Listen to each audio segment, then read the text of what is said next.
আসসালামু আলাইকুম। আপনারা সবাই ভালো আছেন? আমি সিংড়া নাটোর থেকে বলছি। ইদানিং এত চুরি বেড়ে গেছে, দিনের বেলা বাসাবাড়ি চুরি হচ্ছে এবং মসজিদে মুসল্লিরা নামাজ পড়তে ঢুকছে, সেখানেও অটো, রিক্সা, ভ্যান এবং মোটরসাইকেল চুরি হচ্ছে। কিছুদিন আগে আমার পাশের বাসায় একটা দিনের বেলা চুরি হয়, বা আসরের নামাজ থেকে মাগরিবের নামাজ। বাড়ির মালিক সামনে পায়চারি করতেছিল, সাইডের দরজা ভেঙে ভিতরে ঢুকে মালামাল নিয়ে চলে যায়। সেই আমার বাড়িতে ক্যামেরা লাগানো ছিল বলে চোর আমরা ধরতে পারি। তো আপনারা সবাই এই ভিডিওটা দেখবেন এবং অপরকে দেখার সুযোগ করে দিবেন, এবং আমরা সবাই যেন সতর্ক হই, চেষ্টা করি যাতে এই চুরির থেকে মুক্তি পাই।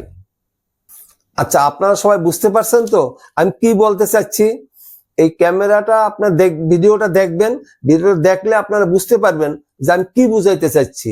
চোর কিভাবে ধরা পড়ে এটা এখানে ক্যামেরায় সম্পূর্ণ দেয়া আছে, এবং এটা আপনি দেখবেন এবং সবাইকে দেখার সুযোগ করে দিবেন, তাহলে বুঝতে পারবেন চোর কিভাবে ধরা পড়ে। আসসালামু আলাইকুম। আপনারা সবাই ভালো থাকেন।